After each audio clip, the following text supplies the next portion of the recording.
Selamat datang di webinar series 1 dengan tema CPD, Strategis Intervensi Gizi Penyakit Degeneratif. Hari Sabtu, tanggal 12 Oktober 2024. Selamat pagi, Shalom, Assalamualaikum warahmatullahi wabarakatuh, Om Swastiastu, Namo Buddhaya, Salam Kebajikan. Perkenalkan, saya Faustina Aurelia Wasikumaniren, mahasiswa ahli gizi dari Universitas Santo Borromeus, selaku MC webinar series 1 pada hari ini. Rundown acara webinar kita pada pagi hari ini sebagai berikut. Yang pertama, persiapan. Yang kedua, absensi pembuka. Yang ketiga, pembukaan acara oleh MC. Yang keempat, pemutaran lagu Indonesia Raya, himne, dan mars beserta video profil Universitas Santo Borromeus. Yang kelima, pembacaan doa. Yang keenam, sambutan dari Suster Teres Maura Harjanti CB MSN. Yang ketujuh, ada pretest. Yang kedelapan, pemaparan materi dari pembicara 1 dan pembicara 2. Yang kesembilan, diskusi tanya jawab beserta post-test. Yang ke-10, penutupan oleh MC. Yang ke-11, pengumuman dari panitia. 12, doa penutup. 13, sesi dokumentasi. Dan yang terakhir, absensi penutup. Kita mulai saja acara pada hari ini. Saya serahkan kepada teman saya, Kakak Tere, untuk memimpin doa pada pagi hari ini. Baik, terima kasih untuk Kakak Alia. Selamat pagi, Suster. Selamat pagi, Bapak, Ibu, Kakak, serta teman-teman. Sebelum kita memulai webinar Gizi seri 1 ini, mari kita buka dengan doa.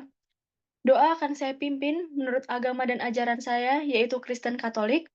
Yang lain boleh menyesuaikan. Dalam nama Bapa dan Putra dan Roh Kudus. Amin. Allah Bapa yang Maha Kasih, kami bersyukur atas rahmat dan kesempatan yang Engkau berikan kepada kami untuk berkumpul pada hari ini. Kami mohon penyertaan-Mu dalam seminar ini, agar setiap langkah, setiap pembahasan, dan setiap pemikiran yang kami bagi dapat membawa kebaikan dan manfaat bagi semua yang hadir. Curahkanlah Roh Kudus-Mu, agar kami dipenuhi dengan hikmat pengetahuan dan kebijaksanaan, sehingga segala sesuatu yang kami lakukan dapat kami persembahkan bagi kemuliaan-Mu dan kesejahteraan bersama. Berilah kami hati yang terbuka dan rendah hati untuk menerima pengetahuan baru, dan bantulah kami untuk terus bertumbuh dalam kasih dan pelayanan kepada sesama. Semoga melalui seminar ini, kami dapat semakin memahami panggilan kami saat bagi orang.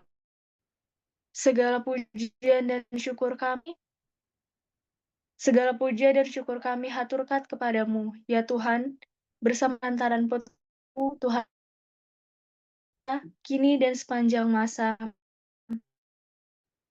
Hari bintang, Santo Paulus berilah kami, Bunda Elizabeth, doakanlah kami. Dalam nama Bapa dan Putra dan Roh Kudus. Amin. Terima kasih Kak Tere yang telah memimpin doa. Kita lanjutkan dengan pemutaran lagu Indonesia Raya, himne, dan mars Universitas Santo Borromeus.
Untuk para audiens, boleh dinyalakan lagi kameranya.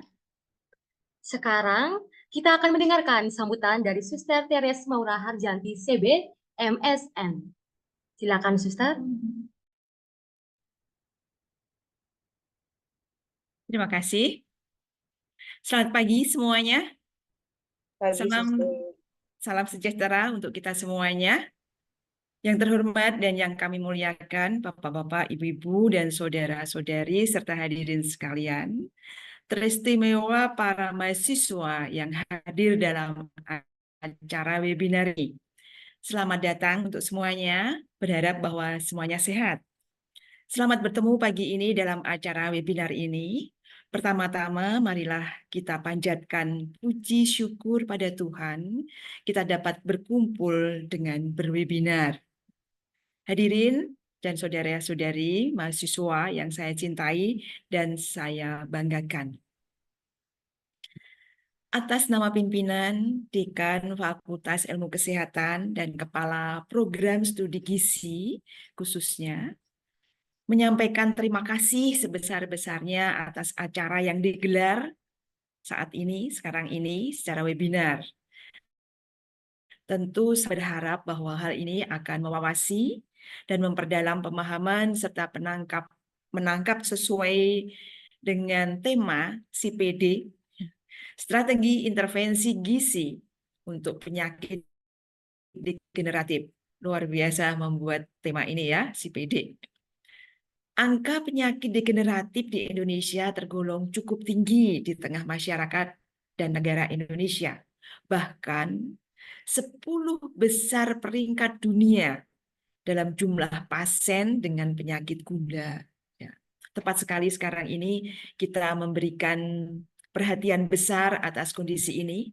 Maka secara khusus saya sangat memberi apresiasi yang sangat besar bagi para dosen bersama para mahasiswa prodi gizi yang gigih mengawali untuk memikirkan, merencanakan, menstrategi, dan mengimplementasikan secara integratif terkait hal ini. Ya. Hal ini sangat memberi pencerahan pada kita semuanya, khususnya para peserta yang saat ini hadir dan mahasiswa, calon para petugas kesehatan ya, yang profesional, akademisi, profesi-profesi yang lain untuk dapat terlibat langsung yang memperkuat semangat dalam penanganan untuk keselamatan sesama yang membutuhkan uluran tangan kita.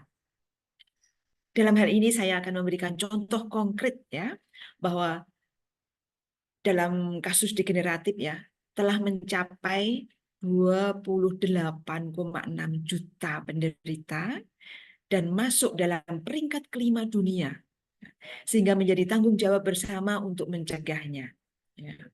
Oleh karena itu, mempertahankan pola hidup sehat, menjauhi makanan yang cepat saji, atau menjauhi fast food dan lain-lain, ya, di mana kita tahu bahwa penyakit degeneratif merupakan istilah medis yang dinyatakan dengan adanya kemunduran fungsi sel atau jaringan tubuh.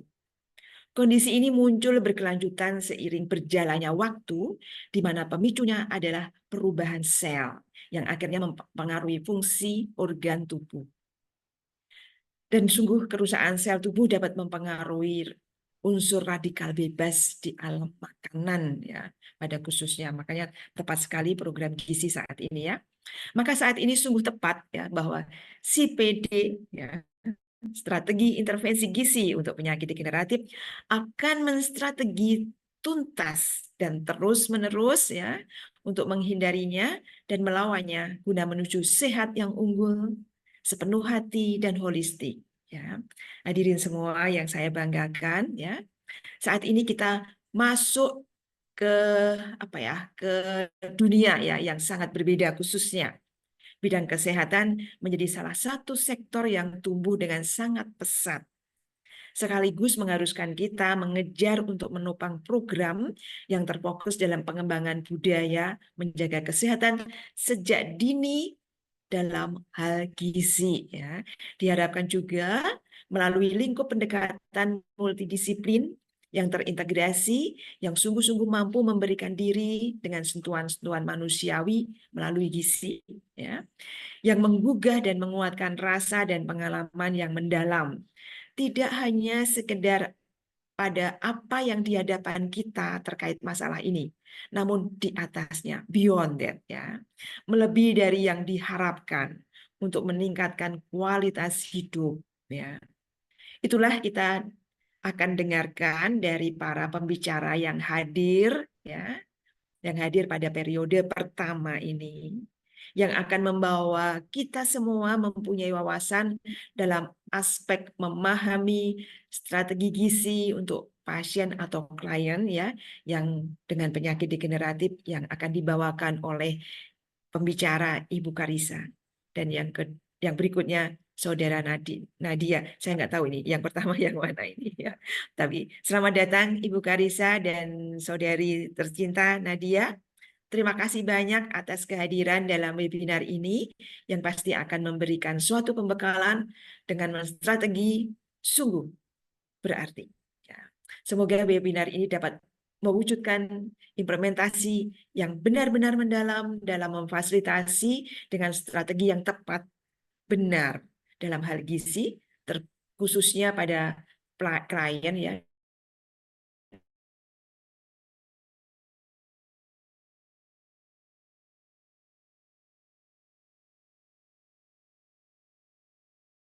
kepada Tuhan, ya, membuka webinar ini. Dan seterusnya yang berkesinambungan akan berturut-turut, ya, nanti hingga terjadi ke 12 kali nanti, ya.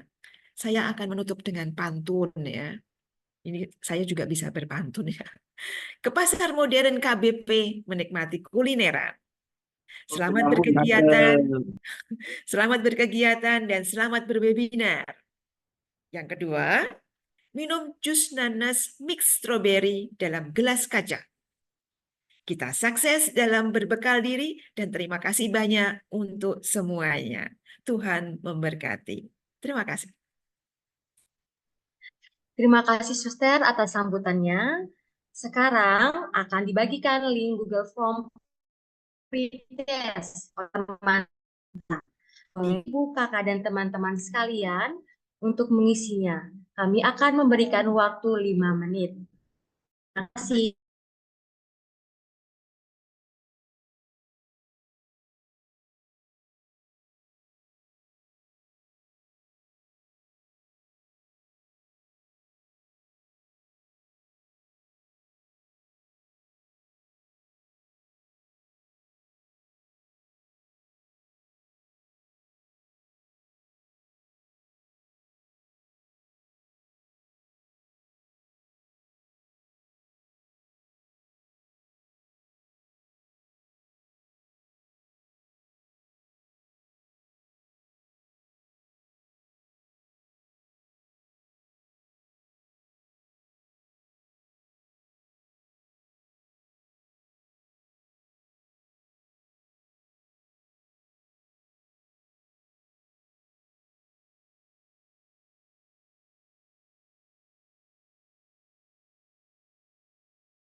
Waktunya telah habis, linknya akan segera kami tutup.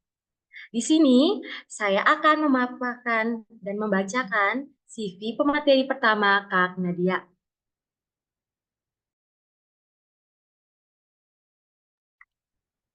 Kakak Nadia Amanda adalah mahasiswa Universitas Santo Borromeus. Kak Nadia telah menempuh beberapa pendidikan dari SD Sukamaju, SMP Krida Utama, SMA Negeri 1 Padalarang, dan sekarang sedang menempuh pendidikan di Universitas Santo Borromeus.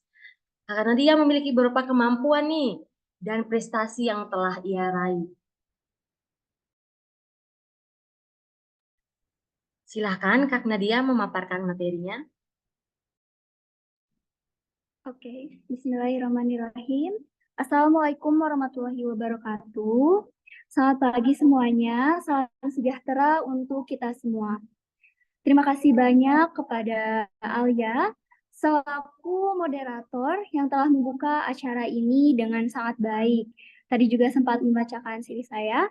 Saya juga ingin mengucapkan terima kasih kepada para audiens yang telah hadir dalam webinar series volume 1 CPD atau Strategi Intervensi Gizi untuk Penyakit Degeneratif. Kehadiran dan partisipasi audiens semua itu sangat berarti, terutama bagi saya.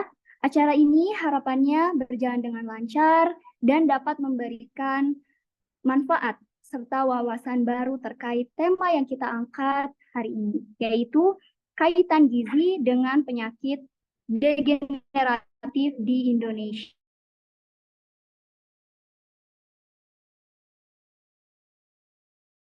Pretestnya apakah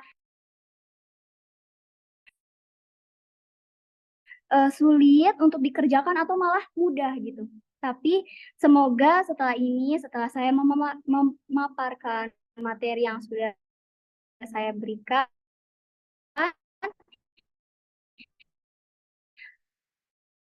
pada saat sesi postnya lebih mudah gitu. Sebelum kita mulai,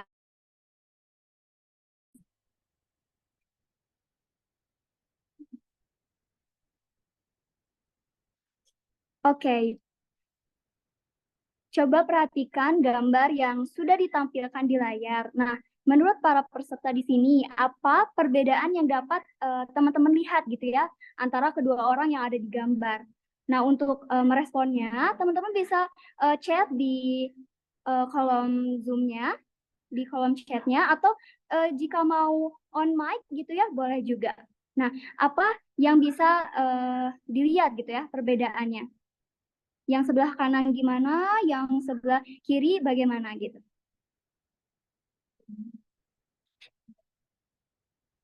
Oke, yang kanan sehat, Kak. Oke, betul sekali ya semuanya. Terima kasih atas respon dan jawabannya. Nah, untuk kita lihat persamaannya dulu. Kita melihat dua orang bapak-bapak ini gitu ya, yang sudah berusia lanjut dengan rambutnya yang sudah beruban gitu ya. Tetapi perbedaannya nih yang sebelah kiri itu mengalami salah satu penyakit degeneratif seperti diabetes. Dilihat dari mana? Dilihat bapak ini harus menggunakan injeksi insulin gitu ya. Nah, sedangkan di sebelah kanan gitu ya, bapak yang sudah usianya juga sudah tua, rambutnya juga sudah sama-sama beruban, tapi bedanya bapak ini terlihat lebih sehat, lebih aktif gitu ya, badannya juga bugar. Sedang ini sedang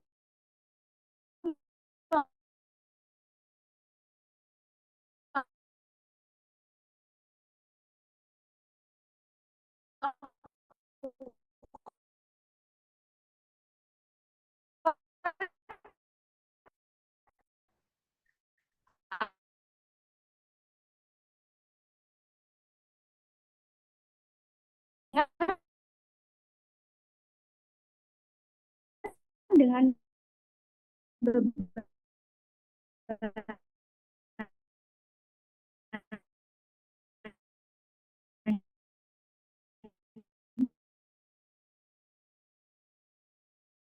Nah, gambar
Selamat pagi, apakah suara saya terdengar?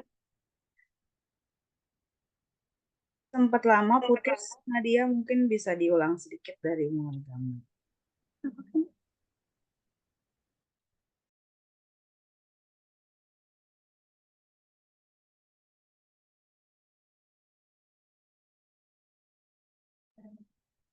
Apakah suara saya sudah jelas sekarang? Sudah Kak Nadia? Oke, saya ulangi ya. Jadi gambar yang sudah ditampilkan ini betul sekali bahwa perbedaannya yang sebelah kiri itu mengalami penyakit degeneratif yaitu diabetes gitu ya. Jadi perlu injeksi insulin, sedangkan yang sebelah kanan itu bapaknya sehat gitu ya, badannya bugar gitu, bisa melakukan aktivitas fisik ringan dengan beban. Nah, gambar ini yang sudah dibahas ini adalah contoh jelas adalah tentang dua cara penuaan yang berbeda gitu. Jadi tinggal diri kita sendiri yang memilih mau seperti apa kita setelah tua nanti. Nah, penuaan mau dengan penuaan berbagai masalah kesehatan atau malah kita memilih mau hidup sehat gitu ya. Nah, dengan syarat itu kita harus menjalani gaya hidup sehat, pola makannya yang sehat gitu ya. Kita memilih makanannya dengan baik. Lalu, sudah dibahas tentang penuaan. Sekarang kita bahas definisi dari penuaan itu sendiri apa. Jadi, penuaan itu adalah proses alami yang akan dialami semua makhluk hidup tanpa kecuali. Kita pun akan mengalami penuaan gitu, teman-teman. Jadi,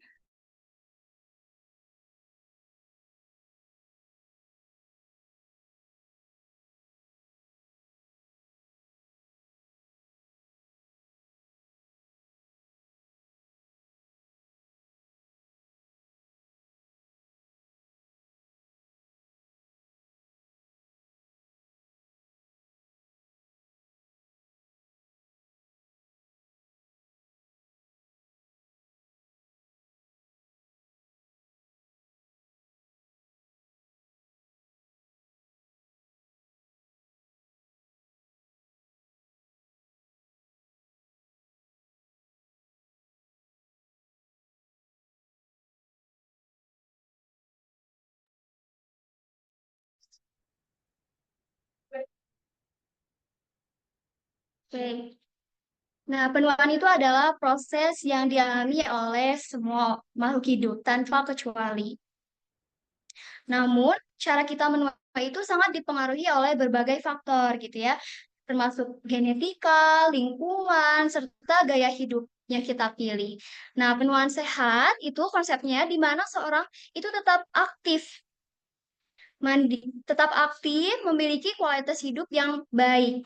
Meskipun usianya sudah tua gitu ya, seperti Bapak yang sebelah kanan tadi.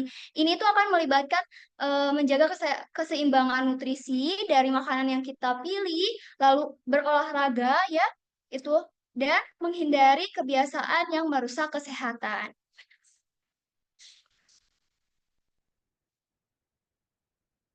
Nah, coba kita bayangkan setelah seharian beraktivitas gitu ya, kita merasa pulang rumah perutnya lapar gitu ya. Nah, pasti yang ada di benak kita itu kita akan memilih makanan yang cepat gitu ya, makanan yang enak gitu ya. Nah, mungkin kita berpikir kayak ya udah deh kita ke depan aja kita beli gorengan atau yang lebih mudahnya beli mie instan gitu ya, tinggal direbus. Nah, tapi kita bilang sambil makan gitu ya, besok aja deh dietnya atau malah besok aja deh makan yang lebih sehatnya, tapi besok polanya sama lagi gitu ya, berulang-ulang. Nah, apa yang terjadi kalau kebiasaan ini berlanjut selama bertahun-tahun? Nah, inilah yang sering kita tidak sadari gitu ya, bagaimana pilihan sehari-hari yang tampaknya kecil seperti memilih makanan daripada sayuran gitu ya, atau malah kita memilih rebahan sambil scrolling HP gitu ya, kita lebih memilih itu dibandingkan aktivitas fisik, itu bisa berdampak besar pada kesehatan kita di masa yang akan datang, di masa tua kita. Nah, masalahnya bukan hanya soal penuaan, tapi bagaimana kebiasaan kecil ini bisa memicu penyakit degeneratif. Nah, kenapa kita harus peduli? Kayak misalkan kalian berpikir kayak selama 19 tahun saya konsumsi gorengan gitu ya, saya sehat-sehat aja. Atau kayak selama 20 tahun saya konsumsi mie instan, saya sehat-sehat aja. Tapi kita tuh jarang tahu gitu ya, penyakit degeneratif itu tidak muncul begitu saja. Misalnya kemarinnya pertama kali makan seblak, terus tiba-tiba malamnya tiba-tiba terkena penyakit degeneratif. Nah, penyakit degeneratif itu mereka berkembang gitu, perlahan bertahun-tahun dari kebiasaan kecil yang kita lakukan gitu setiap hari. Di Indonesia sendiri, kita mulai melihat penyakit-penyakit seperti penyakit jantung, diabetes, obesitas itu semakin banyak terjadi. Bahkan pada usia yang lebih muda. Jadi kita nggak perlu menunggu sampai tua untuk peduli gitu ya. Jadi kita karena penyesalan itu datangnya dari akhir gitu ya. Oke, disinilah peran penting gizi. Gizi itu bermain peran penting di sini. Bukan hanya soal makanan dari lapar jadi kenyang gitu ya, tapi membuat apa yang kita makan itu bisa melindungi tubuh kita dari kerusakan dalam jangka panjang gitu. Perubahan kecil dalam pola makan itu dapat sangat membantu menurunkan resiko penyakit degeneratif. Anggap saja pola makan itu sebagai perisai gitu ya, sebagai pelindung dari bahaya yang sering kita sendiri itu tidak sadari gitu. Nah, kenapa webinar ini itu bukan hanya sekedar teori ya teman-teman. Jadi webinar itu adalah webinar ini yang saya eh, bahas gitu ya, itu sebagai pengenalan dari webinar series yang akan datang selanjutnya gitu. Nah, kita akan membahas bagaimana cara mengatur pola makan, makanan yang harus dihindari apa saja, batasannya gitu ya, dan perubahan kecil yang bisa membawa dampak besar. Gitu. Nah, sekarang mari kita masuk ke topik utama, yaitu apa itu penyakit degeneratif. Karena dari tadi kita ngomongin penyakit degeneratif. Nah, penyakit degeneratif itu apa sebenarnya? Jadi, penyakit degeneratif itu adalah kondisi yang diakibatkan oleh penurunan fungsi organ tubuh secara bertahap. Jadi, penurunan fungsi sel sebelum waktunya. Jadi, umumnya itu terkait dengan penuaan. Tapi, tren peningkatan penyakit ini itu juga terlihat pada usia yang lebih muda. Diakibatkan oleh pola makannya yang tidak sehat tadi ya, dan gaya hidupnya yang kurang aktif gitu. Nah, berdasarkan Puskesdas, Riset Kesehatan Dasar 2018, prevalensi hipertensi, diabetes, penyakit jantung itu semakin meningkat. Pola makan yang tidak sehat, terutama konsumsi GGL ya, bukan GGS. GGL itu gula, garam, lemak, itu menjadi faktor penyebab utamanya gitu. Nah, di sini ada statistik global dan statistik di Indonesia gitu ya. Nah, kita sering mendengar bahwa penyakit degeneratif itu menjadi suatu hal yang ditakutkan di dunia. Tapi, seberapa besar masalah ini sebenarnya gitu ya? Nah, menurut data dari WHO, itu menunjukkan bahwa tahun 2020, 73% dari total kematian di dunia itu disebabkan oleh penyakit tidak menular. Seperti penyakit jantung, diabetes, kanker, ini tuh angka yang sangat besar. Nah, trennya itu terus meningkat, terutama di negara-negara berkembang seperti Indonesia ya, yang mulai mengadopsi gaya hidup modern. Di sini daerah-daerah sekitar kita saja sudah menjamu restoran-restoran cepat saji gitu ya. Nah, sekarang bagaimana dengan Indonesia? Di Indonesia ini tren ini tidak jauh berbeda. Menurut Riskesdas 2018, 34% dari orang dewasa itu mengalami hipertensi. Dan lebih dari 10 juta orang hidup dengan diabetes. Nah, peningkatan prevalensi obesitas di kalangan remaja juga menciptakan risiko lebih tinggi untuk penyakit degeneratif di masa depan. Di masa remajanya saja sudah obesitas gitu ya. Dan gimana ketika remaja yang obesitas ini tidak mengubah pola hidupnya gitu ya, tidak mengubah pola makannya, itu menjadi masalah gitu di masa depan.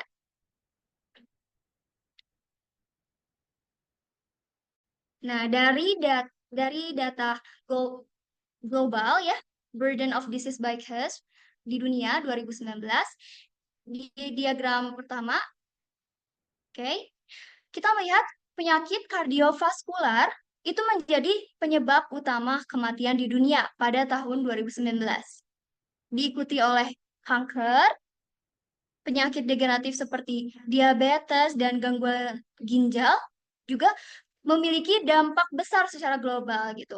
Nah, mungkin akan dijelaskan lebih rinci di series webinar selanjutnya ya, volume selanjutnya terkait kardiovaskular gitu, teman-teman. Nah, sementara di diagram kedua dari data Indonesia itu menunjukkan yang warna merah ini, stroke itu adalah penyebab kematian tertinggi gitu ya, sebesar 21,1%, diikuti oleh penyakit jantung, lalu diikuti oleh diabetes. Ini tuh menunjukkan betapa pentingnya kita menjaga pola makan, menjaga gaya hidup sehat untuk mencegah penyakit degeneratif di Indonesia gitu, teman.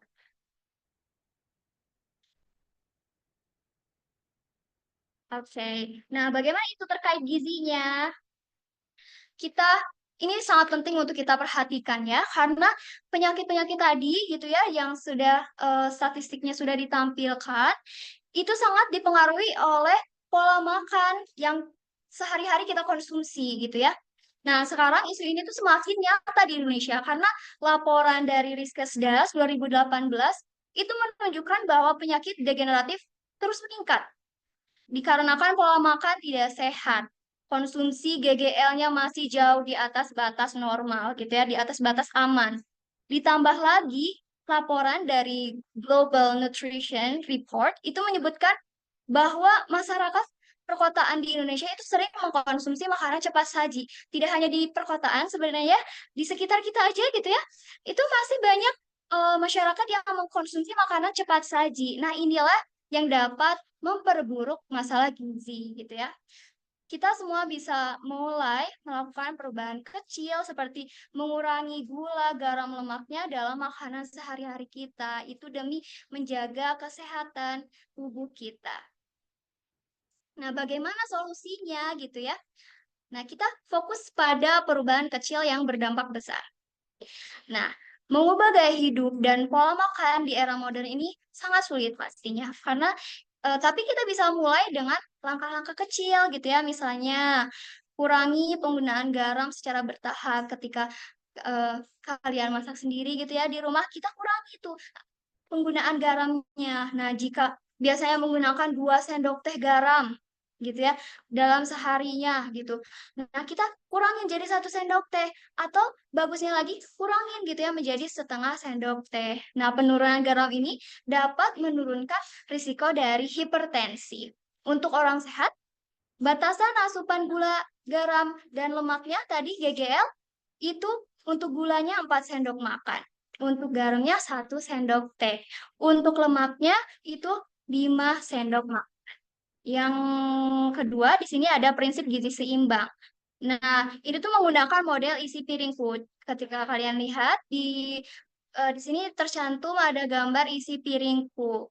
Nah, ini membagi piring menjadi 4 bagian ya.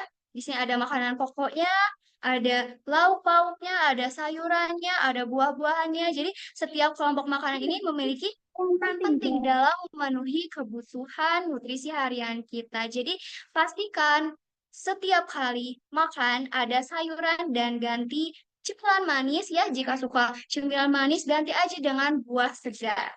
Dengan pola makan seimbang, kita bisa tetap sehat, tetap menikmati makanan yang kita sukai gitu. Lalu ingat juga selain pola makan, Aktivitas fisik juga penting, karena di sini aktivitas fisiknya adalah 30 menit per hari gitu ya. Jadi mulailah misalnya kalau suka jalan 30 menit jalan setiap harinya, atau kalau suka bersepeda gitu ya bisa 30 menit bersepeda atau lebih, itu lebih baik. Misalnya suka berenang, boleh. Ini tuh tidak hanya menjaga kesehatan tubuh, tapi juga meningkatkan suasana hati, dapat mengelola stres juga gitu ya.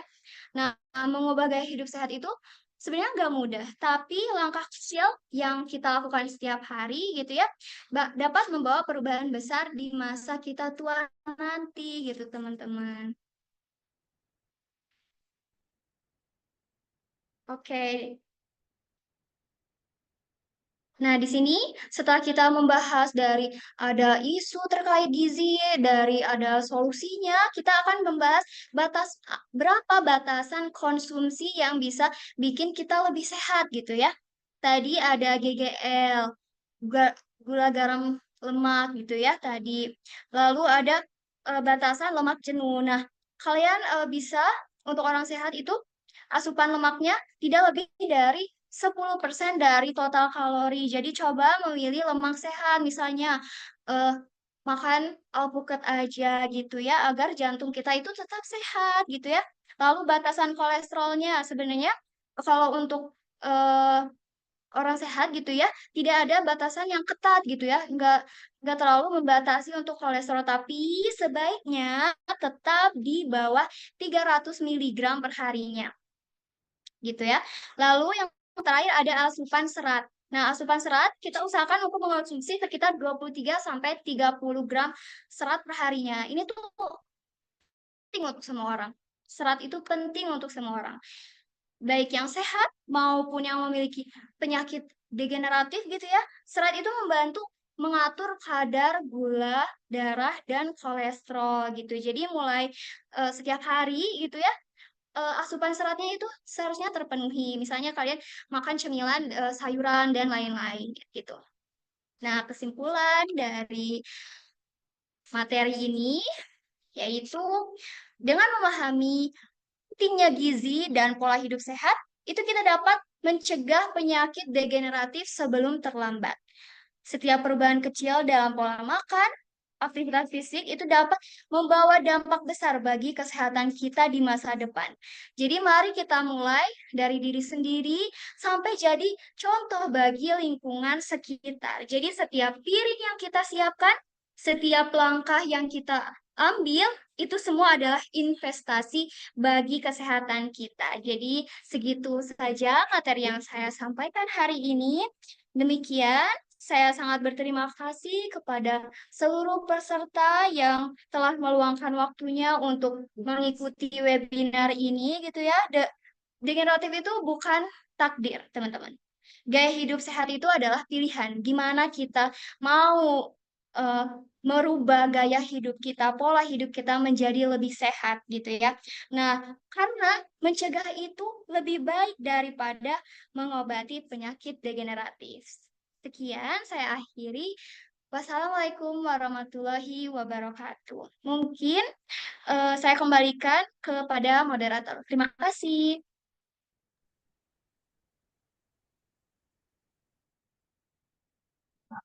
Terima kasih Kak Nadia yang telah memaparkan materinya dengan baik. Sekarang saya akan membacakan nih CV dari pemateri kedua, yakni Ibu Karisa Widyadarda, SGZ MKes.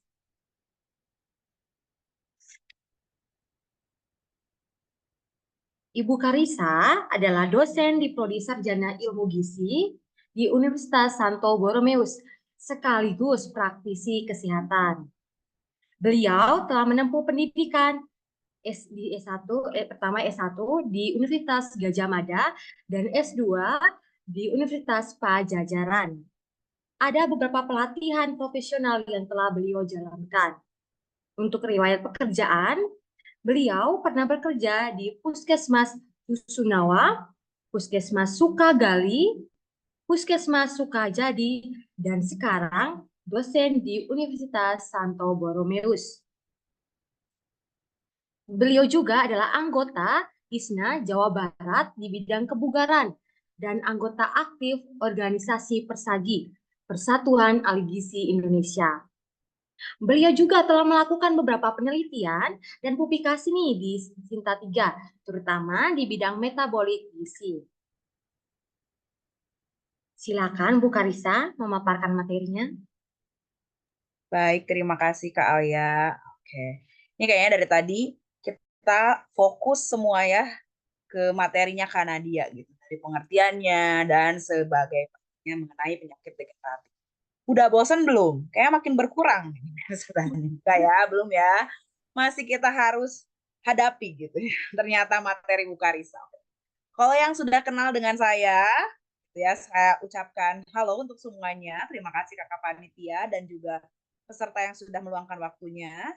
Dan untuk yang baru kenal saya, betul seperti Alia sampaikan sebelumnya, saya adalah teteh puskesmas. Ya, kalau di Sunda bilangnya teteh puskesmas. Sekarang menjadi seorang dosen. Tapi masih tetap aktif dalam berbagai bidang di kebugaran dan masih aktif juga sebagai ahli gizi, sebagai praktisi. Nah, teman-teman yang bukan di profesi gizi, apa manfaatnya ikut webinar series ini? Banyak ya sebenarnya teman-teman juga bisa mendalami. Kalau yang masih mahasiswa mungkin ingin mencari ide penelitian, teman-teman dari farmasi saya lihat di absennya itu ada juga yang hadir, mungkin ingin membuat suplementasi baru, teman-teman yang datang dari gizinya sendiri akan memperdalam tentang dietnya itu sendiri, teman-teman dari keperawatan juga bisa sedikitnya mendapatkan informasi gitu, bagaimana mengenai intervensi preventif dan juga rehabilitatif ataupun kuratif dari series dari webinar kita. Nah, ternyata ada juga pendaftar dari luar prodi kesehatan, teman-teman. Jadi, kalau yang dari luar kesehatan, apa manfaatnya gitu ya bergabung dengan webinar series ini? Tentu saja bisa melihat prospek bisnis, mungkin di bidang catering ya, ataupun juga dalam industri lainnya. Nah, untuk yang lainnya, saya lihat juga ada ibu rumah tangga, seperti itu. Ada juga yang caretaker. Nah, itu apa manfaatnya gitu. Manfaatnya adalah dapat menambah informasi dan pengetahuan mengenai bagaimana menghadapi dan memberikan strategi intervensi untuk pasien ataupun yang dirawatnya, yang di rumah gitu ya, mengenai asupan makanannya seperti itu. Nah, ini adalah volume 1 sehingga masih membuka. Teman-teman yang mau mendalami di masing-masing penyakitnya masih ada di hari-hari berikutnya.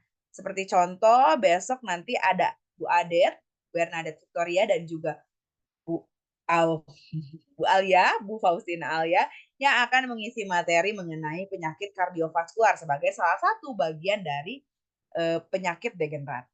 Oke, nah untuk judul saya sendiri, yaitu tentang konsep penerapan diet dalam upaya preventif. Sebenarnya sedikit akan saya masukkan mengenai diagnosa gizi.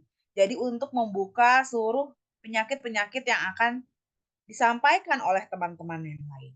Seperti itu. Boleh? Kakak, next.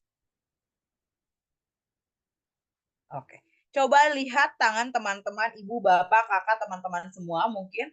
Apakah sudah keriput seperti yang digambar? Atau masih cantik, masih mulus, masih belum ada keriputnya, pembuluh darahnya belum keluar, bagaimana? Aman semuanya? Atau ada yang muncul?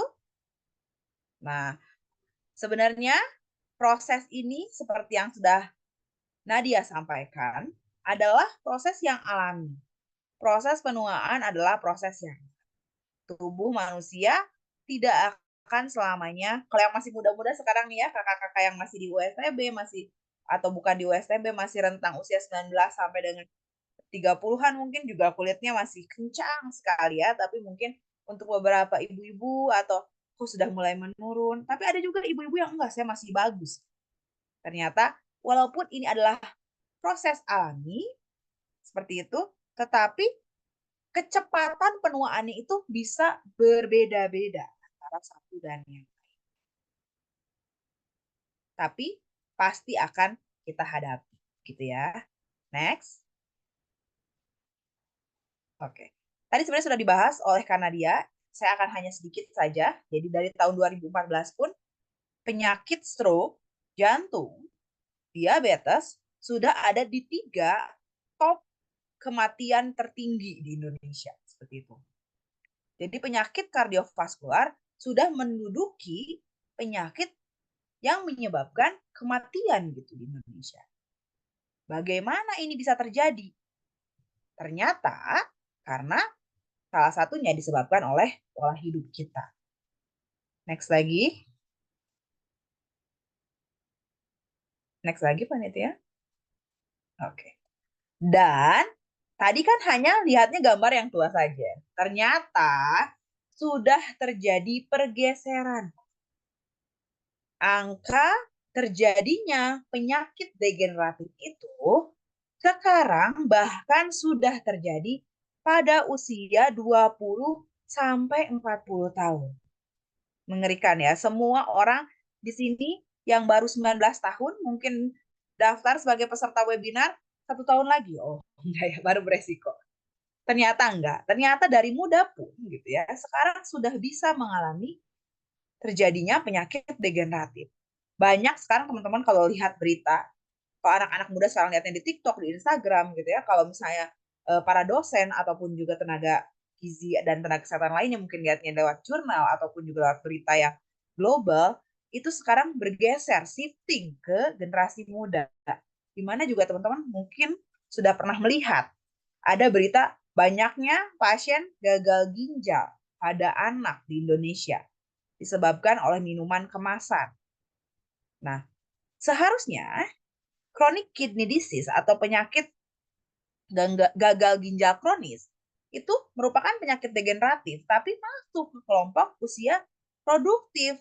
Sehingga gaya hidup sedentari dan pola hidup yang tidak sehat seperti makan makanan yang junk food, tinggi lemak, tinggi gula, tinggi garam, dan rendah serat dapat menyebabkan terjadinya faktor resiko untuk mengalami penyakit degeneratif itu meningkat. Dampaknya apa di kemudian hari? Beban kesehatan masyarakat semakin meningkat. Nah, teman-teman di sini apakah mau menjadi bagian beban dari pemerintah? Atau kita mau membantu, berkontribusi untuk memeranginya? Nah, itu kembali lagi ada di tangan kita semua. Oke, next. Gini ya. Jadi faktor resiko PTM seperti merokok. Siapa yang masih merokok di sini? Banyak ya anak ibu mungkin juga ada beberapa. Aktivitas fisiknya kurang, mager, tidak gerak 150 menit per minggu aja malam. Kurang makan buah dan sayur, setiap hari makannya seblak aja, cilok aja, cimol aja. Konsumsi gula setiap hari belinya minuman kemasan saja, minuman manis berkalori tinggi, kopi-kopi manis, es krim manis, garam, keripik terus-terusan, gorengan tiap sarapan. Itu adalah semua adalah faktor risiko dari penyakit tidak menular atau PTM. Nah, gimana Bu udah terlanjur? Ya, kita rubah pelan-pelan. Nah, teman-teman juga bisa melakukan screening kesehatan. Saya juga lihat ada teman-teman puskesmas yang daftar gitu. Nah, puskesmas sendiri memiliki layanan screening penyakit tidak menular yang dapat dilakukan oleh orang dari 15 tahun ke atas. Silakan kunjungi vaskes satunya atau puskesmasnya untuk melakukan screening penyakit tidak menular. Apakah kalian beresiko atau tidak mengalami penyakit tidak menular? Buat anak-anak ibu yang belum juga silahkan untuk mengunjungi puskesmas terdekat dan melakukan screening penyakit tidak menular, terutama domisili daerah kerja. Silakan ya. Nah, next. Oke. Tren PTM dan faktor resikonya. Tadi udah dibahas sebenarnya sama Kak Nadia. Sedikit aja di gagal ginjal kronis. Dari 2013, Riskesdas 2013 ke Riskesdas 2018, angkanya meningkat untuk gagal ginjal kronis. Tadi karena minuman manis berkemasan sudah tinggi gula, tinggi juga garam. Diikuti dengan apa? Hipertensi tentu saja. Karena tadi komponen garamnya tinggi. Kan Bu minuman kemasan gulanya yang tinggi bukan garam. Ya tapi garamnya juga tinggi, sodium. Coba teman-teman lihat baca di kemasannya, itu ada sodium. Nah, itu juga tinggi. Minuman saset juga yang kalian seduh-seduh. Itu juga dapat menyebabkan terjadinya gagal ginjal kronis dan juga hipertensi. Belum lagi hampir banyak yang mengalami obesitas dan juga overweight. Oke, mulai serem atau belum serem? Next lagi. Oke. Jadi apa yang akan kita bahas? Definisi sudah ya, kita nggak akan ulang-ulang. Jadi proses penuaan adalah penyakit yang terjadi akibat proses penuaan karena turunnya fungsi dari sel itu sendiri. Nah, nanti akan ada tentang contoh diagnosanya dan pentingnya peranan gizi dalam pengelolaan penyakit degeneratif. Contoh-contoh kecilnya dulu. Saya akan masukkan sedikit diagnosa gizi. Jadi buat teman-teman yang di luar gizi, tidak apa-apa. Ini hanya untuk pengetahuan saja bahwa ada jenis diagnosa juga dalam tenaga gizi. Next. Next. Oke. Jadi aging proses tadi sudah dijelaskan, tapi apa komponennya dalam aging proses? Yang pertama adalah kerusakan seluler atau cellular damage. Yang kedua adalah turunnya fungsi mitokondria. Kalau teman-teman non nakes di sini apa mitokondria? Mitokondria adalah salah satu organel sel. Jadi bagian sel kita itu ada organelnya atau spare part-nya, namanya mitokondria, yang dipakai sebagai untuk memproduksi energi atau powerhouse. Nah, itu turun ketika mengalami penuaan.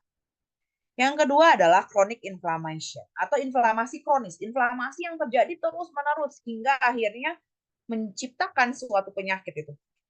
Yang keempat adalah perubahan hormon. Yang kelima adalah gangguan imun, sel imunnya merusak tubuhnya. Yang keenam adalah loss of proteosis, gitu ya, proteostasis, sorry.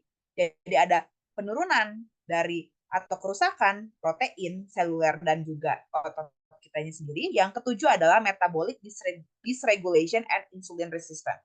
Jadi ada gangguan metabolisme dan resistensi insulin.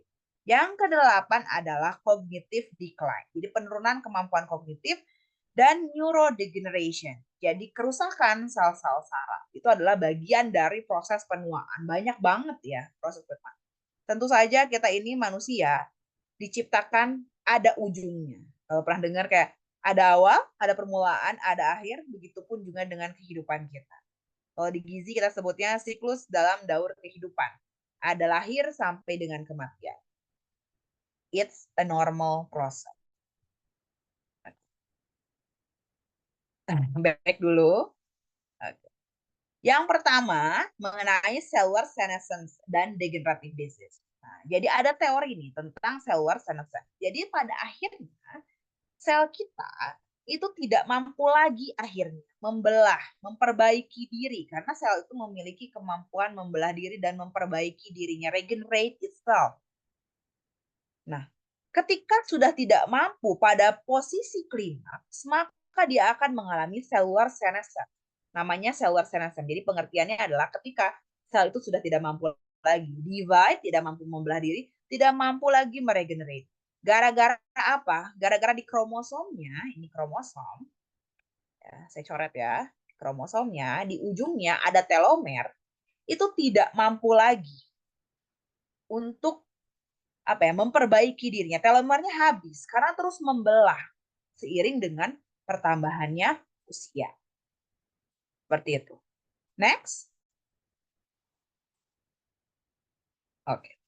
Nah, teman-teman bisa lihat di sini salah satu dari penyakit degeneratif akibat kerusakan atau cellular senescence adalah osteoartritis. Radang dari sendi dan daerah tulang ya, daerah sini. Nanti ini yang normalnya teman-teman bisa lihat. Terus kita hapus dulu. Takutnya mengganggu. Ya, nah, sebelah sini di bagian yang sebelah kanannya teman-teman bisa lihat itu di bagian yang radang. Nah, ketika mengalami peradangan seperti ini, maka akan menjadi susah kita bergerak. Jadi seperti lingkaran setan, nanti sudah susah bergerak, bertambah gemuk, kita pilihan makannya juga kurang baik, sehingga terus penyakitnya menjadi tambah buruk prognosisnya.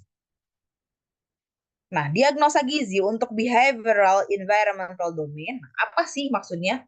Jadi domain diagnosa pada gizi ada 3.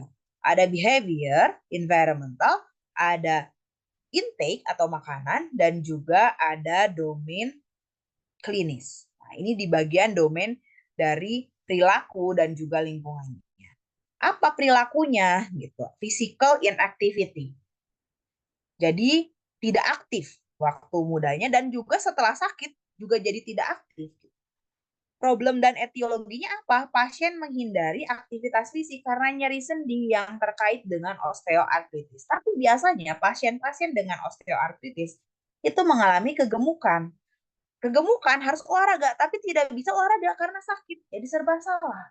Disitulah butuh peran tenaga kesehatan lainnya seperti SPKFR, spesialis rehab medik, dan juga nanti sama teman-teman fisioterapi. Nah, sign and symptomnya, gejalanya apa? Kurangnya partisipasi dalam aktivitas fisik harian. Ditandai dengan apa? Ditandai dengan rendahnya aktivitas fisik di bawah 150 menit. Misalnya, intervensi gizinya apa? Tujuannya meningkatkan aktivitas fisik secara bertahap. Tindakannya apa? Menganjurkan aktivitas fisik yang ringan dan non beban. Nanti akan disampaikannya sama yang lain yang lebih berkompeten di bidang. Walaupun saya di ISNA di bagian kebugaran, ya saya tahulah sedikit ya mengenai ini. Makanya masuk ke diagnosis domain behavior. Tapi untuk gizinya, apa yang perlu bisa ditambah untuk orang yang seperti ini? Dorong pasien ataupun keluarga kita untuk mengkonsumsi makanan yang mendukung kesehatan sendi. Bagaimana bisa membuat kolagen? Butuh vitamin C. Vitamin C dari mana? Dari jeruk, dari paprika. Butuh apa lagi untuk perbaikan dan mengurangi inflamasi? Perlu omega 3, ikan berlemak seperti ikan kembung bisa, kakap bisa. Salmon sekarang lagi ada problem ya dengan keracunan antibiotiknya. Ya lokal-lokal aja dulu ya. Sidat bisa. Nah, atau menggunakan sumber dari flaxseed atau sumber dari yang lainnya. Nah, ada antioksidan juga untuk mengurangi inflamasi seperti sayuran hijau. Dan dipantau asupan energinya supaya tidak lebih dari outputnya sehingga nggak tambah lagi berat badan. Next. Oke. Nah, masih di bagian cellular senescence, ada penyakit cardiovascular disease. Nah, ini besok. Tapi untuk membuka sedikit, domain intake dari ini adalah excessive fat intake dapat menyebabkan penyakit degeneratif, yaitu salah satunya penyakit kardiovaskular. Problemnya apa? Mengkonsumsi makanan tinggi lemak jenuh dan lemak trans. Nah, sering-sering nih makan gorengan tiap sarapan. Bahaya ini, gitu ya. Sering-sering makan burger, sering-sering makan ayam geprek yang minyaknya sampai kerendam kol goreng. Silakan lanjutkan supaya menjadi pasien kardiovaskular. Atau sadar dan mulai mengurangi. Tadi katakan Nadia juga lemak berapa sendok makan tadi.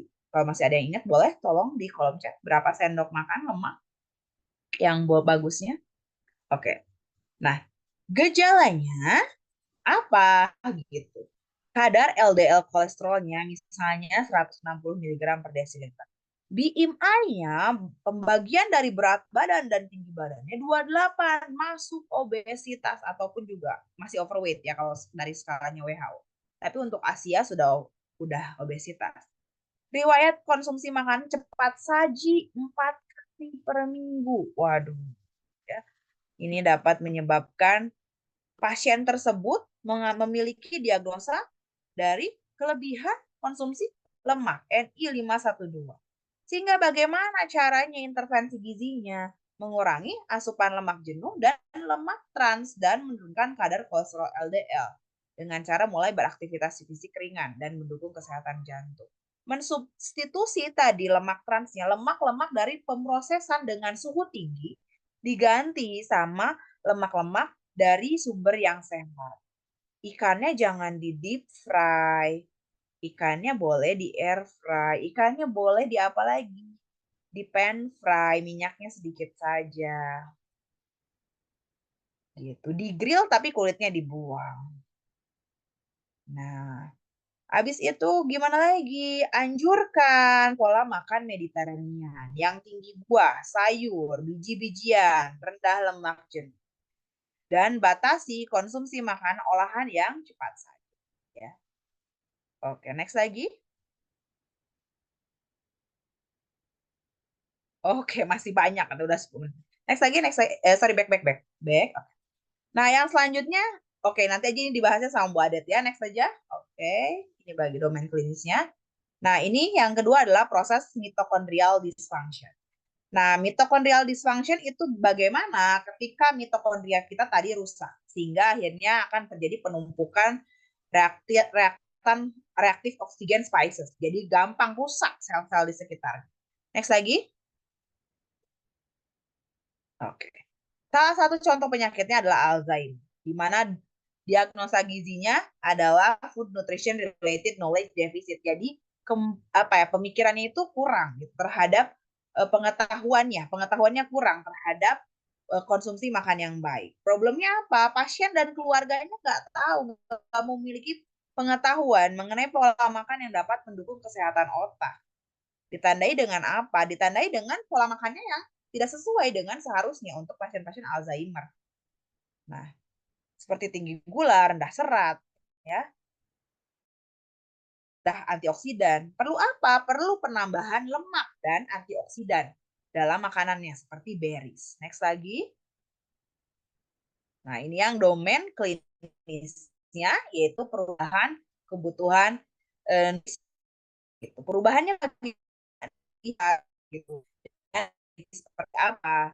Terutama pertahankan adalah penurunan berat badan yang tidak disengajanya selama 3 bulan terakhir. Jangan sampai pasien-pasien Alzheimer itu mengalami penurunan berat badan karena dia lupa makan, teman-teman. Jadi penting untuk mencatat, membuat food record, minimal food checklist. Berapa kali pasien tersebut sudah makan, terutama untuk keluarganya ataupun juga perawatnya yang visit ataupun stay di pasien tersebut. Next. Nah, ini adalah Parkinson.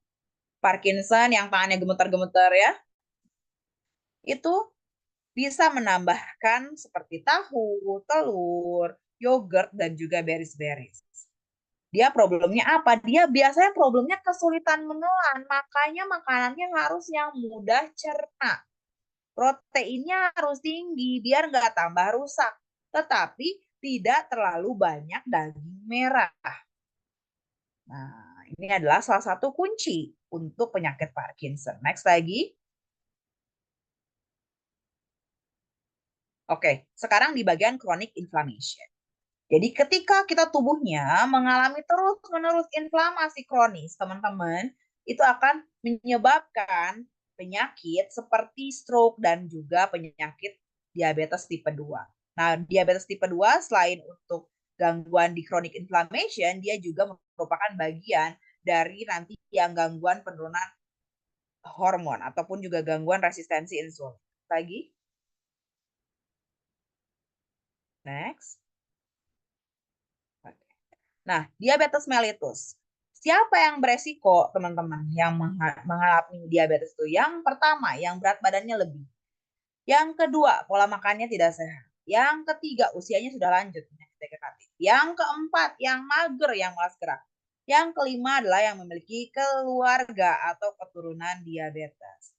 Nah, domain klinis dari diabetes untuk diagnosa gizinya adalah perubahan kebutuhan akibat terkaitnya biokimianya, terkait lab biokimianya. Problemnya apa? Gitu ya. Problemnya adalah kadar gula darahnya yang tinggi. Etiologinya apa? Disebabkan oleh jumlah atau intake karbohidrat yang berlebihan. Karbohidrat sederhana yang berlebihan. Ditandai dengan apa? HbA1-nya misalnya di atas 6%, 6,5%, misalnya 9% dalam kasus ini. Dan gula darah puasanya di atas 200 mg. Di sini, di kasus ini. Normalnya di atas 140 mg per desiliter pun sudah masuk ke dalam penyakit diabetes tipe 2. Nah, ditandai dengan tambahan gliseridnya di atas 300 juga. Bagaimana caranya? Ya kembalikan lagi sensitivitas insulinnya dengan berobat secara rutin, menurunkan berat badan, dan merubah pola makan. Next lagi. Oke. Domain intake-nya apa yang harus diperhatikan? Domain intake-nya adalah kompleks karbo dan simple carbs. Oke, teman-teman bisa dilihat ya dalam sini, lihat ada perbandingan gambarnya. Ketika teman-teman fokus pada konsumsi kompleks carbs atau karbohidrat kompleks, maka ada seratnya, ada bindingnya, ada pengikatnya. Beda dengan yang di bawah, yang simple carbs. Dia kalori density-nya lebih tinggi, beratnya lebih rendah, tapi lebih banyak terserap, lebih cepat terserap. Karena yang atas kompleks masih polisakarida, yang bawah sudah dalam bentuk di dan ataupun juga monosakarida. Sehingga terserapnya lebih cepat. Apakah yang bawah selalu jahat? Tidak. Tapi jika terlalu banyak, maka akan menyebabkan percepatan dari terjadinya proses penyakit degeneratif, terutama untuk diabetes mellitus tipe 2. Next lagi. Oke, ini adalah pre-DM atau yang resistensi insulin. Jadi sama aja tekniknya, jadi cuma ditambahkan physical inactivity-nya nanti kita perbaiki dengan cara berolahraga ringan 30 menit setiap harinya selama terus-menerus sampai dengan kembali lagi lebih sensitif insulinnya. Next lagi. Saya udah diingetin sama prianya. Oke. Yang keempat adalah hormonal change and metabolic dysregulation. Jadi kalau ada gangguan di metabolik gitu ya, tadi salah satu penyakitnya ya seperti diabetes tadi. Ditambah dengan osteoporosis dan juga sarkopenia. Apa itu? Next. Boleh. Oke. Nah, untuk yang osteoporosis gitu ya, diagnosa untuk domain intake-nya adalah kurangnya asupan kalsium. Jadi dibutuhkan apa? Dibutuhkan asupan kalsium yang baik. Teman-teman bisa lihat healthy bone itu rongganya banyak tapi dia rapat gitu ya. Nah, yang osteoporosis dia benar-benar bolong-bolong. Dan ini kena retak sedikit aja, kena hantam sedikit aja, teman-teman bisa mengalami kerusakan tulangnya. Dan kalau kalsiumnya di darah kurang, dia akan ngambil dari tulang sehingga akan mempercepat terjadinya osteoporosis. Dari mana sumber kalsium itu? Nah, dibutuhkan 1000 sampai 1200 mg per hari untuk orang dewasa. Dari mana? Dari susu dan turunannya, dari keju, dari yogurt gitu. Tapi mana yang lebih baik? Ya tergantung. Kalau teman-teman memiliki sensitivitas terhadap laktosa, nah teman-teman bisa pakai yang rendah laktosa. Seperti apa? Seperti yogurt. Dia lebih rendah laktosanya dibandingkan susu. Next lagi. Oke. Nah, ini adalah domain behavioralnya. Nanti saja dibahasnya, jadi harus tetap berolahraga. Terutama mengangkat beban. Kenapa? Untuk mengurangi terjadinya resiko terjadinya osteoporosis. Next lagi. Oke, ini adalah yang sarkopeni. Jadi ototnya sudah mulai mengecil masa ototnya. Lalu bagaimana caranya supaya nggak terjadi sarkopeni pada kelompok lansia atau opa-omanya? Maka proteinnya harus diperbaiki asupan proteinnya. 0,8 sampai dengan 1. Tapi kalau misalnya nggak ada penyakit ginjal, boleh pakai 1,2 sampai 1,5 untuk mengembalikan serat dari masa ototnya itu sendiri. Next lagi, asupan proteinnya rendah biasanya di bawah 40 gram. Nah, sekarang yang imun system decline. Ketika sistem imunnya sudah nggak bisa berfungsi dengan baik, maka akan ada terjadi penyakit-penyakit seperti Alzheimer. Dia ngerusak sel saraf kita. Gitu. Next lagi. Ataupun juga kanker. Nah, paling dekat sama kanker lambung. Sering nih dari muda jarang makan, makannya pedas terus sampai akhirnya bakteri di lambungnya gitu. Ada H. pylorinya merusak dinding lambungnya sehingga menyebabkan terjadinya perlukaan. Luka yang terus-menerus dan terjadi inflamasi kronis pada waktu yang lama sehingga sistem imunnya menjadi rusak dan mengalami penyerangan terhadap diri sendiri, akhirnya menyebabkan kanker.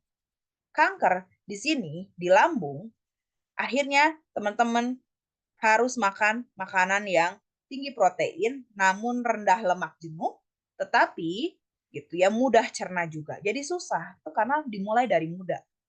Dia kalau dari muda udah minum kopi terus, makan sambal terus, makan yang nggak teratur, rendah serat, gitu ya, tidurnya dekat waktu tidur, makannya dekat waktu tidur, itu akan dapat menyebabkan ya mudah jadinya kanker lambung, apalagi ditambah stres yang berlebihan. Next lagi. Oke, yang ini yang behavior ya, tadi sudah disampaikan. Next lagi. Next saja kakaknya, boleh. Oke, ini yang cancernya. Nanti mungkin akan dibahas lebih detail ya sama teman-temannya.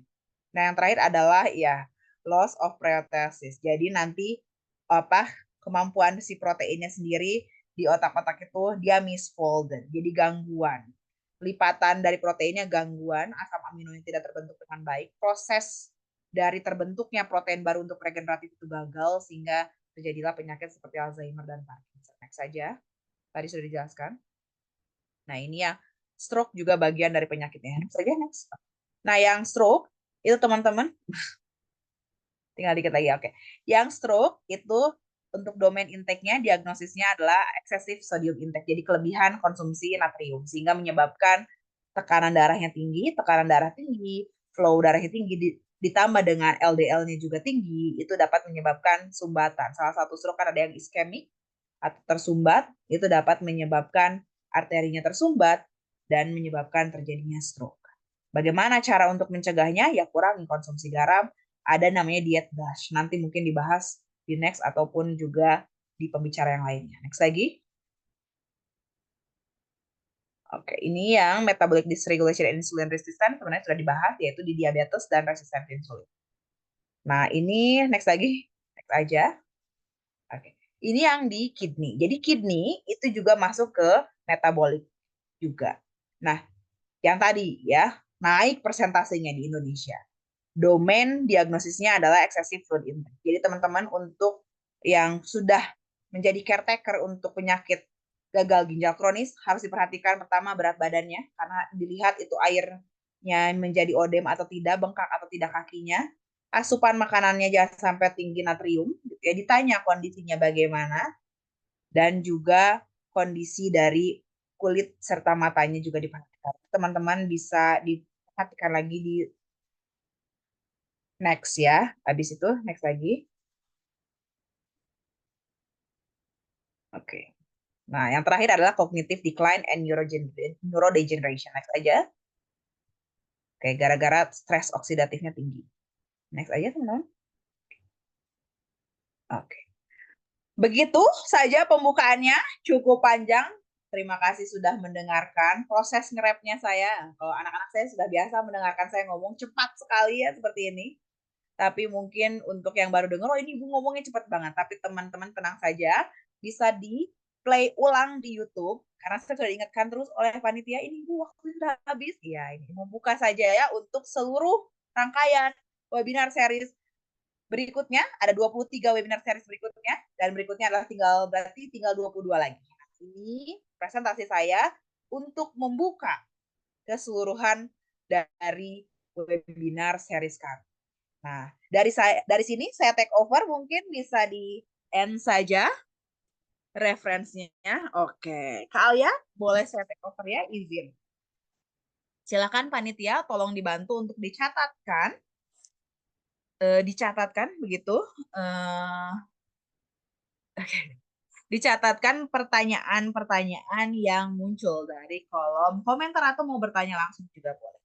Izinkan saya Karissa membantu Kanadia dan diri saya sendiri untuk menjadi moderator di sesi tanya jawab. Saya akan berikan waktu untuk teman-teman 5 menit atau 10 menit panitia? 10 menit, Bu. 10 menit untuk bertanya langsung atau di kolom chat. Nanti akan saya ataupun Kanadia jawab. Boleh pertanyaannya apa, dan ditujukan kepada siapa. Boleh dilakukan di kolom chat atau bisa langsung raise hand.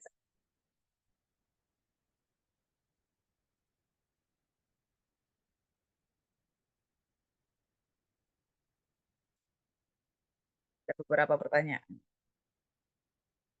Oke. Ibu PB, ada satu pertanyaan pertama, apa hubungan skor kreatinin tinggi, gula darah tinggi, EGFR, dan penurunan fungsi ginjal? Serta dietnya bagaimana katanya ya. Itu pertanyaan pertama. Ditujukannya kepada siapa Ibu? Kepada saya atau kepada Kanadia?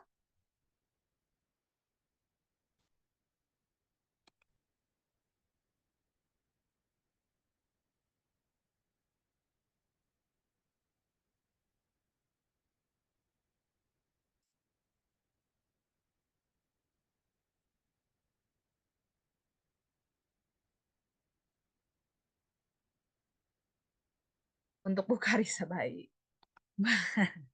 Baik, oke. Izin saya menjawab ya. Jadi pertanyaannya, bagaimana hubungan skor kreatinin yang tinggi, gula darah yang tinggi, dan EGFR atau Estimated Globular Filtration Rate. Jadi pada pasien CKD, itu akan terjadi penurunan dari fungsi ginjal itu sendiri.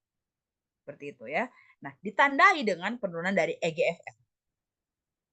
Hubungannya bagaimana skor kreatinin, gula darah, sama EFGF dengan penurunan? Yang pertama, skor kreatinin tinggi. Kreatinin itu kan merupakan produk sampingan. Jadi produk samping dari metabolisme otot. Jadi ketika otot overuse atau dipakai secara berlebihan, padahal Bu, tapi misalnya pasiennya nggak olahraga terus-menerus, ya bisa jadi, tapi mengalami sarkopeni tadi ya, dengan proses penuaan. Karena ada penyakit tertentu. Sehingga kreatininnya meningkat. Karena tadi, efek samping dari metabolisme otot. Dia akan diekskresikan atau dikeluarkan oleh ginjal kreatin. Kadar kreatin yang tinggi dalam darah itu menunjukkan bahwa ginjal itu sudah tidak mampu lagi mengekskresikannya dengan baik, sehingga dia leakage kepada darah. Kadar kreatin yang tinggi terkait nih sama penyakit gagal ginjal. Jadi kalau tinggi ya ginjalnya mulai turun fungsinya, atau tadi pada olahragawan bisa mengalami skor kreatin yang tinggi. Gitu. Gula darah yang tinggi. Kadar gula darah yang tinggi, gitu. Kenapa? Ginjal itu kan menyaring. Tadi saringannya EFGR, filtrat glomerulus sebagai penyaring. Itu dia menyaring salah satunya adalah gula darah. Ketika gula darahnya tinggi, terus menerus flow darahnya juga tinggi, hipertensi yang menyebabkan saringannya itu jadi berat karena flow-nya besar dan juga gulanya juga banyak, bobol dia EFGR-nya. Sehingga apa? Sehingga kencingnya pada urinnya ada gulanya. Makanya initial orang suka bilang kencing manis gitu ya. Kenapa? Karena gulanya leakage, bocor ke dalam urin. Begitu. Itu adalah hubungannya. Lalu bagaimana cara mengatasinya? Cara mengatasinya yang pertama adalah mengatur asupan protein. Pada pasien CKD non-dialisis atau belum mengalami cuci darah, maka yang pertama adalah mengatur asupan proteinnya. Harus rendah, 0,6 sampai dengan 0,8, tergantung dari seberapa parah kerusakan ginjal. Selanjutnya juga mengkontrol asupan sodium, garam, dan juga kalium. Pasien-pasien dari CKD itu banyak yang mengalami hiperkalemia. Maka banyak sekali, tadi di skip ya, PT saya kan sudah habis waktunya, itu harus mengurangi asupan makanan yang tinggi kalium. Seperti apa? Seperti misalnya kalau di buah-buahan ada di semangka, ada di pisang, ada di jeruk, itu harus diganti pada sumber yang lain. Mengkontrol asupan cairannya. Kenapa? Semakin tinggi flow cairan, maka semakin tinggi juga tekanan untuk ke ginjal. Untuk pasien ginjal ya, tapi untuk yang sehat harus minum yang cukup. Nah, untuk proteinnya sudah dibatasi dan karbohidrat. Tidak boleh lagi mengkonsumsi karbohidrat yang sederhana. Kenapa? Karena semakin tinggi tadi kadar gulanya dalam darah, tidak terutilisasi dengan baik, maka akan semakin berat fungsi ginjalnya. Hidrasinya dibatasi tergantung dengan kemampuan ginjalnya. Seperti itu, Ibu. Ada lagi? Apakah sudah terjawab, Ibu Vibi? Pasiennya sudah 80 tahun, betul. Pasien 80 tahun berarti memang tadi kita berikan konsistensi makanannya yang sesuai dengan kemampuan. Membatasi konsumsi gula sederhana, makan makanan yang tinggi gula, gitu. Membatasi asupan cairannya dan memobilisasi. Bisa kakinya dibantu digerakkan juga. Kenapa? Supaya tidak terjadi odema juga karena adanya penyakit gagal ginjal itu sendiri. Dan mengontrol berat badannya, dicek secara berkala karena harus tahu urin input dan urin output dikendalikan lewat berat badannya. Seperti itu, Ibu. Oke. Oke, terima kasih Bu Wibi. Semoga menjawab. Jika ada yang mau ditanyakan lebih lanjut, bisa ditanyakan secara pribadi. Boleh juga silahkan ditanyakan nomor saya ke panitia. Untuk Ibu Ira. Oh, Ira Eskap, ini mahasiswa saya. Selamat siang, saya Ira, mahasiswa dari S1 Keperawatan USNB. Oke, izin bertanya Ibu Karissa, adakah makanan dan suplemen yang dapat membantu mengurangi risiko penyakit degeneratif? Dan bagaimana cara terbaik untuk mengintegrasikannya ke dalam diet sehari-hari agar tetap ternutrisi dan tidak kekurangan gizi? Wow, apa Nadia dulu mau jawab, Nadia? Coba Nadia boleh dibantu dijawab karena ini pertanyaan dari sesama sejawat. Apakah Nadia bisa membantu menjawab? Boleh Ibu izin Nadia untuk menjawab pertanyaan dari Ira. Ya, jadi makanan yang dapat membantu mengurangi resiko penyakit degeneratif sendiri itu tadi kan tinggi serat gitu ya, seperti buah sama sayuran. Nah, yang kaya akan antioksidan seperti vitamin C, vitamin E, beta karoten dan sebagainya. Contohnya itu brokoli, bayam, wortel gitu ya. Nah, tambahkan setidaknya itu 1 porsi di setiap kali makan. Jadi ganti cemilan manisnya dengan buah segar, tadi juga sudah dijelaskan. Lalu makanan berlemak sumber omega 3 seperti makanan seperti ikan tuna gitu dan sebagainya. Nah, jadi usahakan untuk mengkonsumsi ikan berlemak itu 2 kali seminggu atau tambahkan seperti apa ya? Kayak sumber lemak omega 3 lainnya untuk untuk menjaga kesehatan dari penyakit degeneratif gitu. Lalu juga tadi sudah disebutkan oleh Bu Karissa seperti mengkonsumsi dari kacang-kacangan, biji-bijian gitu ya, seperti kacang almond dan sebagainya. Jadi gunakan misalnya untuk salad ataupun di yogurt gitu ya, gunakan sebagai toppingnya gitu. Lalu untuk makanan lain seperti probiotik ya, makanan fermentasinya juga dapat mendukung kesehatan pencernaan gitu dan sistem kekebalan tubuh. Jadi seperti tadi yogurt dan sebagainya. Nah, seperti itu saja. Apakah ada yang perlu ditambahkan dari Ibu Karissa? Oke, terima kasih Nadia sudah cukup sangat menjawab ya beberapa suplementasi yang penting. Yang pertama ada antioksidan dan juga lemak-lemakan yang sumbernya tidak jenuh, bukan lemak trans. Gitu. Tadi sudah disebutkan oleh Nadia. Nah, bagaimana mengimplementasikannya ke dalam diet sehari-hari? Ya tadi menambahkannya dalam porsi sesuai dengan isi piringku. Teman-teman mulai sekarang setiap makan utamanya menambahkan sayuran. Gitu. Sayuran dalam model isi piringku minimal 1/4-nya dari setengah piring. Jadi kalau piring dibagi 2, setengahnya adalah serat. Nah, setengahnya lagi dari setengah atau 1/4 dari piringnya dari sayuran. Gitu. Atau malah 2/3-nya boleh dari 1/4-nya. Jadi sayuran tuh harus selalu ada dalam pola makan. Seperti itu. Sehingga apa? Antioksidannya akan menjaga sel untuk tidak mengalami kerusakan lebih. Gitu. Kalau masih kurang saja, boleh ditambah dengan suplemen. Tapi lebih baik dikonsultasikan terlebih dahulu. Jangan mengganti makanan utama dengan suplemen. Tetapi suplemen seperti dengan fungsinya penambah, maka dia sebagai penambah ketika makanan utama tidak mampu menutupi dari makanan utamanya. Seperti itu. Apakah Ira sudah terjawab? Ira? Oke, semoga terjawab ya. Terima kasih Nadia juga atas jawabannya. Gitu. Terima kasih juga untuk kedua penanya kami, yaitu ada Bu Febe. Saya kurang tahu bacanya. Nah, yang kedua adalah Bu Ira. Gitu. Terima kasih juga untuk kedua pertanyaan dan juga kepada Nadia yang sudah menjawab pertanyaan dengan baik. Izin saya berterima kasih untuk diberikan kesempatan memberikan materi yang kedua, dan juga untuk Kanadia juga yang sudah menjelaskan dengan baik materi yang pertama. Saya akan mengembalikan waktu dan tempat ke MC kami yang tercinta, Ibu Alia, dan Ibu Kakak Alia, masih remaja. Baik, terima kasih atas waktunya. Selamat siang. Assalamualaikum. Salam. Terima kasih atas pertanyaan dan jawaban yang luar biasa bagus. Bila masih ada pertanyaan, silakan untuk menanyakan di kolom komentar YouTube Nutrition Science 2023, karena Zoom hari ini akan kami upload di YouTube. Sekarang kita akan masuk pada sesi post-test.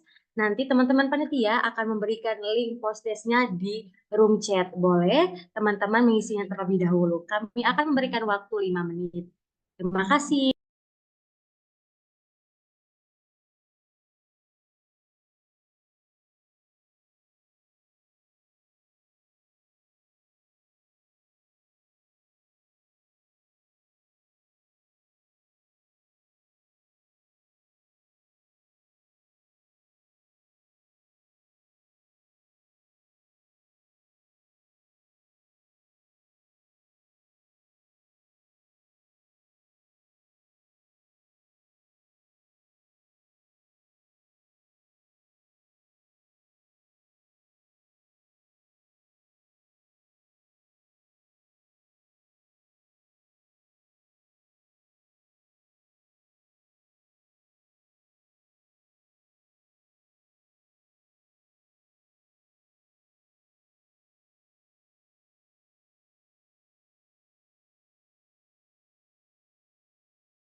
Waktunya telah habis.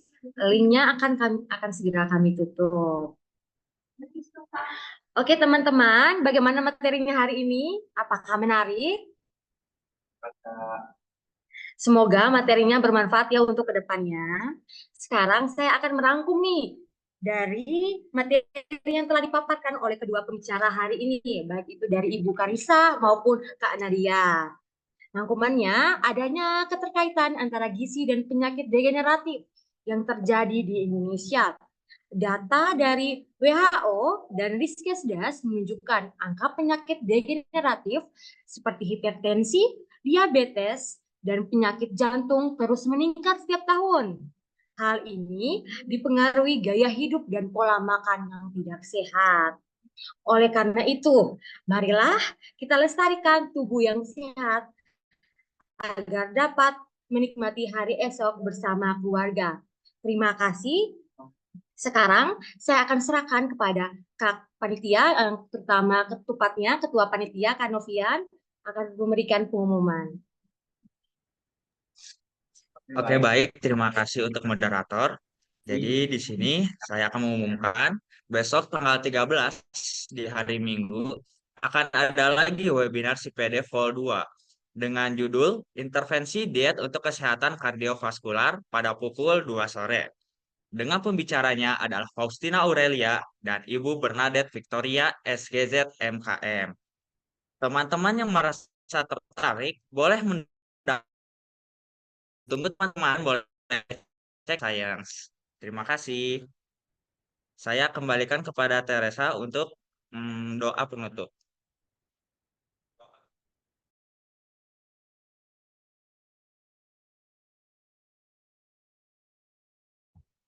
Baik, selamat siang, Suster, Bapak Ibu, kakak serta teman-teman.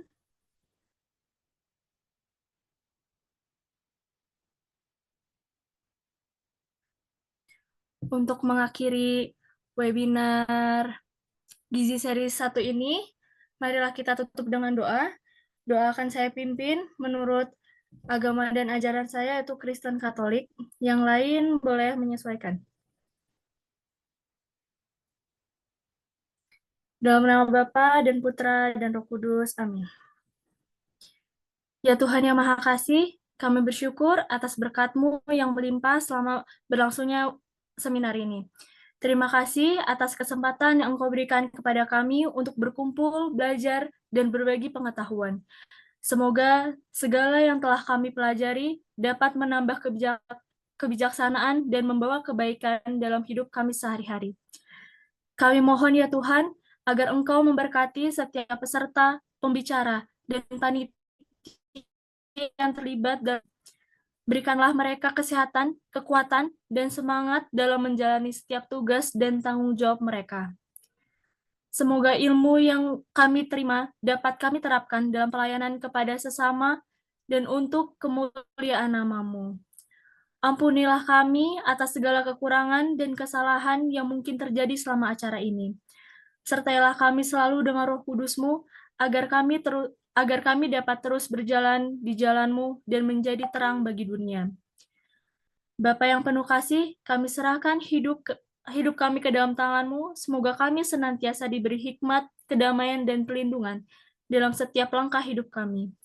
Kemuliaan kepada Bapa dan Putra dan Roh Kudus, seperti pada permulaan, sekarang, selalu, dan sepanjang segala abad. Amin. Bunda Maria Bintang Samudra, doakanlah kami. Santo Carolus Borromeus, doakanlah kami. Bunda Elizabeth, doakanlah kami. Dalam nama Bapa dan Putra dan Roh Kudus. Amin. Terima kasih Kak Tere yang telah memimpin doa. Boleh teman-teman semua mengaktifkan kameranya kembali, karena kita akan melakukan sesi dokumentasi.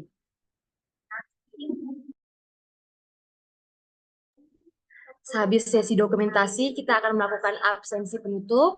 Kami akan memberikan waktu 5 menit untuk mengabsen. Linknya akan kami bagikan di room chat. Terima kasih.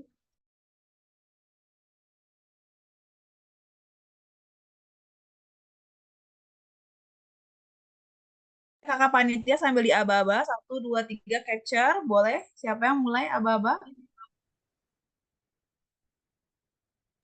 Baik, 1, 2, 3. Oke, Sekali next lagi, slide. sekali lagi. 1, 2, 3. Siapa yang capture? Sudah ada yang capture? Ibu, baik, lagi dulu presentasinya. Oke, sudah. Terakhir, 1, 2, Siap. 3.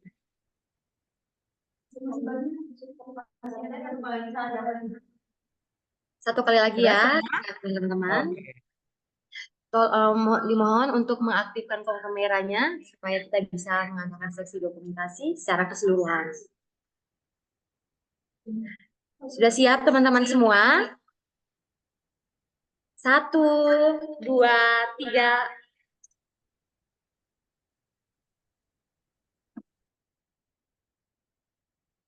Oke, terima kasih. Selanjutnya, kami akan mengirimkan link absensi penutup di room chat.